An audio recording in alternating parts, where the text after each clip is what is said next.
poging mayor Magandang ng Maynila. umaga sa inyong lahat.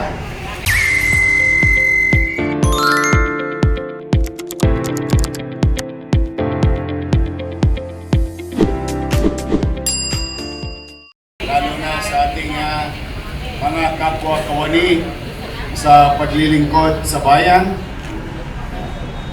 Sa pinamumunuan ng ating Manila Health Director ng siyudad ng Maynila, Dr. Grace Padilla, at 10 ng kanyang mga kasama sa MHD at lahat ng hospital. At special mention lang ang ating doktor, si Dr. Caballes. Caballes ay unang tinanong ko sa kanya kanina. Sabi ko, kamusta yung makina? Sabi niya, Lamborghini daw. Kasi Santa Ana, yung binili natin, sabi sa akin nung doktor doon, Ginepro, sir, yan po yung Mercedes-Benz. But I'm happy, metaphorically comparing this type of medical equipment that normally available sa mga pribadong institusyon, but ma-access ng ating mga mamamayan sa lungsod ng Maynila. And I'm very proud of our doctors and nurses and take this opportunity to thank all those doctors and nurses, medical frontliners, and the RRMO, first responder, our partner in our national organization, Red Cross, doing extra service noong September 21. Marami naging pasyente, ang ating mga pinadalang public servant sa kasagsagan ng alimpuyo ng taong bayan sa nangyayari sa ating bansa. I'm proud of you. Thank you for making and creating extra mile of delivering public service through healthcare at the time na kailangan tayo ng mga bumibisita sa lungsod ng Maynila. Dr. Paz Corrales na nakasama natin ang kasagsagan ng pandemya from DOH, our partner now in the city of Manila. Dr. Karen Fernandez, ang ating ARD sa DOH. At hindi lang DOH ang nadadala sa Maynila ngayon, pati ang PhilHealth. PhilHealth, sinanayata nila ang Maynila. Thank you very much sa ating PhilHealth family, DOH family. Lagi may activity. Working hand in hand with them, your city government, to assure and fulfill our commitment to deliver healthcare program to every citizen. At kanina, matapos kami, o nga pala, walang pasok bukas ha, sabihan nyo na sa mga kaanak ninyo. Matapos kami mag-MDRRMO meeting kanina, I talked to random, talk to patients. Just passing by the lobby, every floor na makita namin sila. Natutuwa ako, parang giliw na giliw sila ngayon sa pampublikong ospital ng lungsod ng Maynila. There is this one chairman, nasa lubong ko sa lobby, yun galing akong MRI.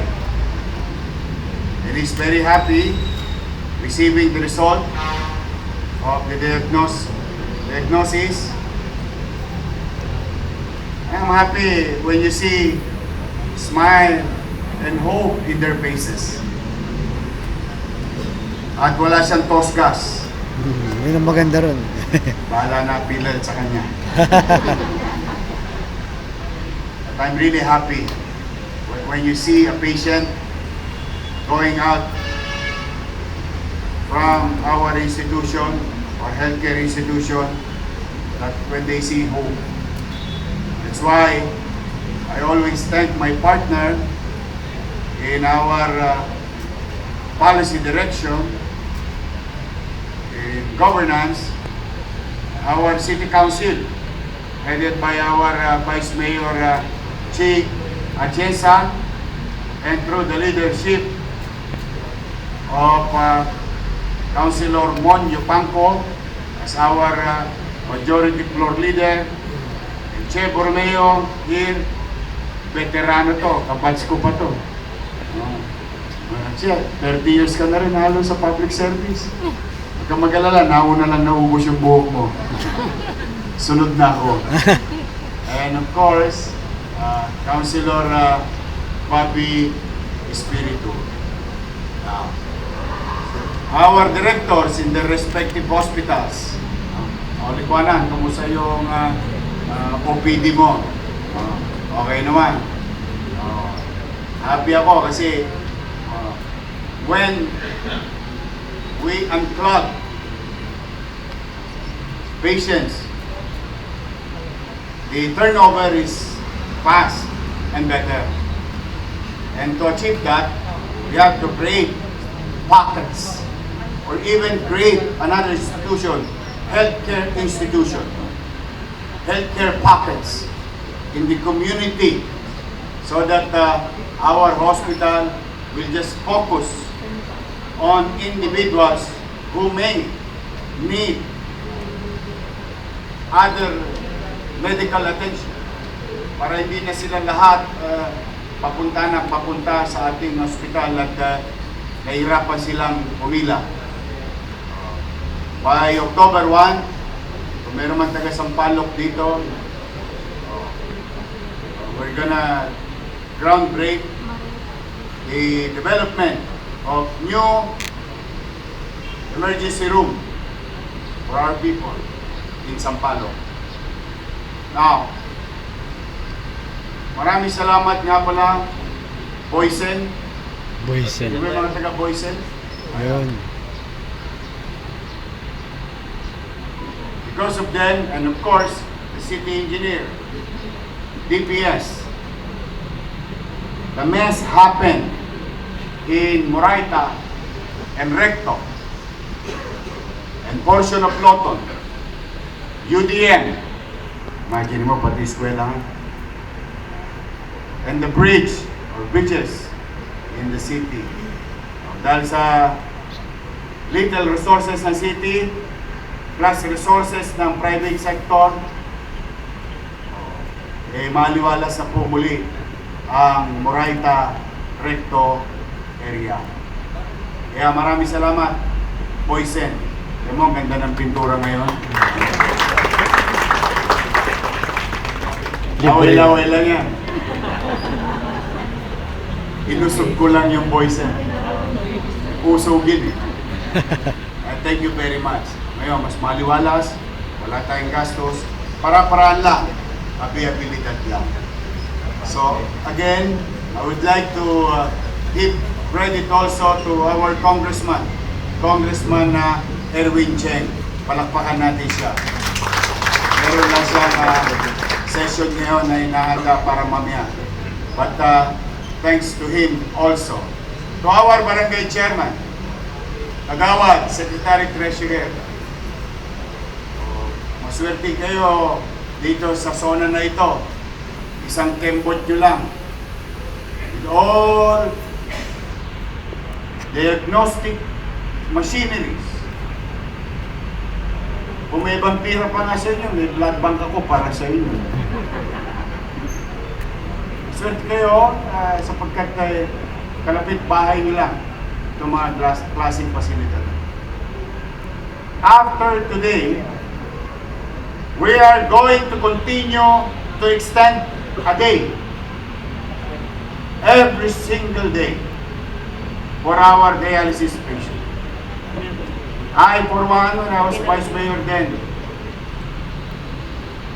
nakita ko yung hope na hinahanap ng tao na siya ay patuloy na lumaban sa sakit o karamdaman kanyang nararanasan. At bawat piso na malilikom ng isang dialysis patient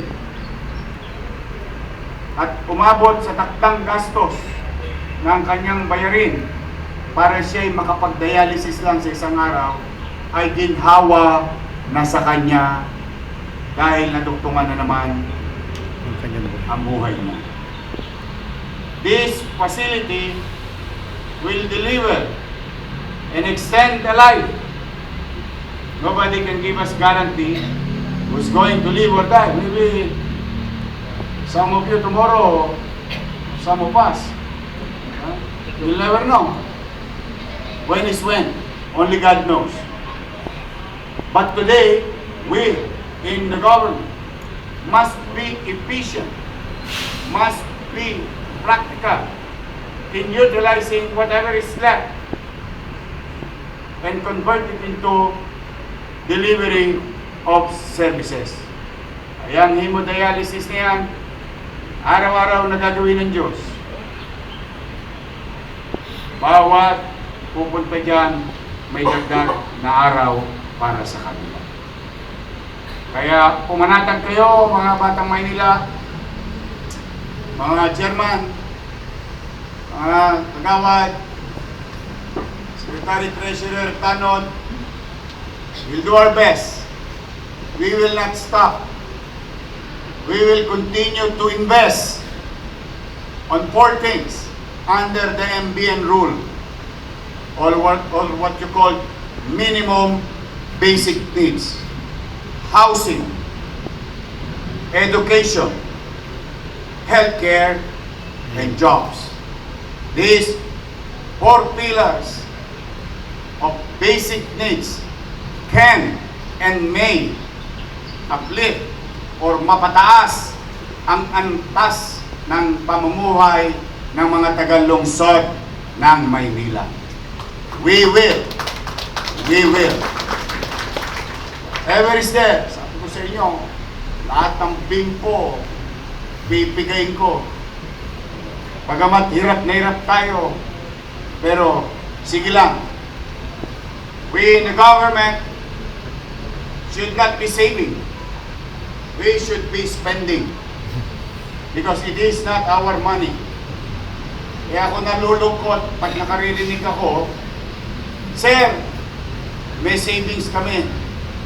And yet, you see your people, nakikita mo ang tao nagdarahok, hirap, and that is not service. We in the government, we are not a saving bank or savings bank. Hindi kami para mag-improve. When you say and use the word of savings in government is efficient expenditures. Sabihin, sa bawat Gagastusin piso mo. na ilalabas mo, dapat yun ay tumutugon sa social services or social perennial problem. That's how we are doing it, and I hope you continue to be with us, our doctors and nurses. I'm proud of you. Balita ko, bibili niyo ako ng kape. Paldo daw kayo ngayon. Masaya ako sa mga non-medical and medical. I hope nadali nyo na yung extrang konting porbetsyo para sa lahat. Kaya mag-alala, hindi matatapos ang taon na ito, liligaya kayo muli. Yun! Sana all. Special tayo. Gusto na lahat sa ospital. I'm happy for you. At least, I can honestly say, may masasalubong akong driver ng ambulansya na hindi lang 300 pesos ang na-share niya. Yes, it's true. But then again, this is extra. It has to be shared properly. That's how it is. Ang isang makina ay mga may bahagi parte. At maaaring iba ay tornilyo lamang.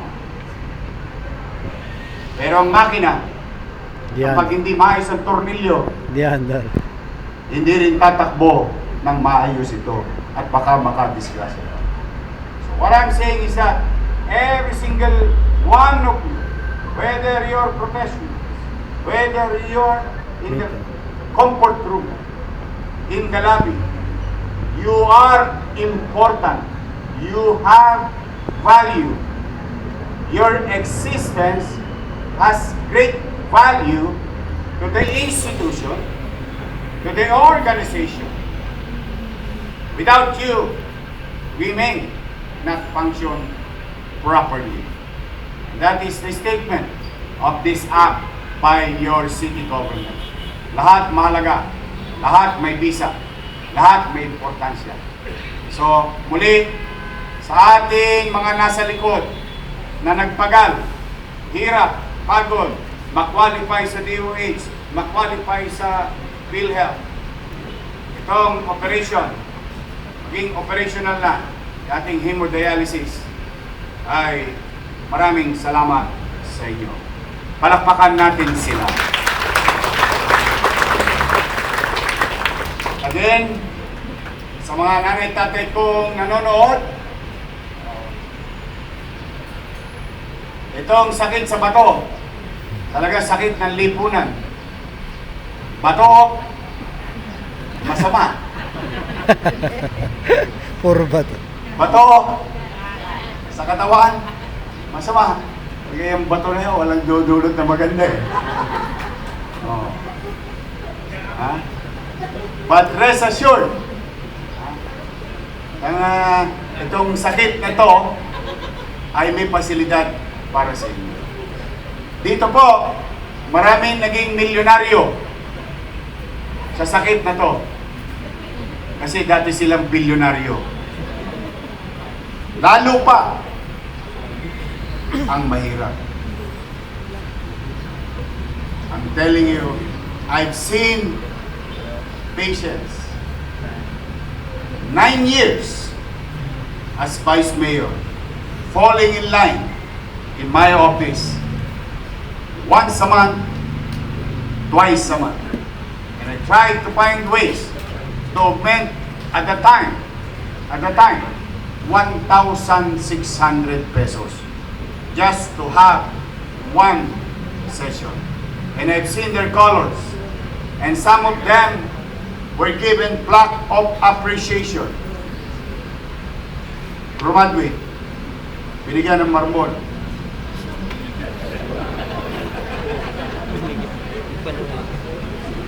Trying to lighten up the situation because that's how terrible it is. Kaya hindi po pwede umabsent. Di bali ang eskwela, walang pasok. Pag dialysis time mo na, kailangan pumasok ka. That is very important. Kaya hindi simpleng salita yung sinabi ko ng nauna na bawat araw na tutungo ang isang pasyente rito ay isang araw na buhay na iduktong sa kanya. Now, and let this be spread. Mayaman, middle class, mahirap, welcome po kayo sa ospital ng Maynila. Wala tayong pipiliin, wala tayong sisinuhin. Ang may sakit, tugunan.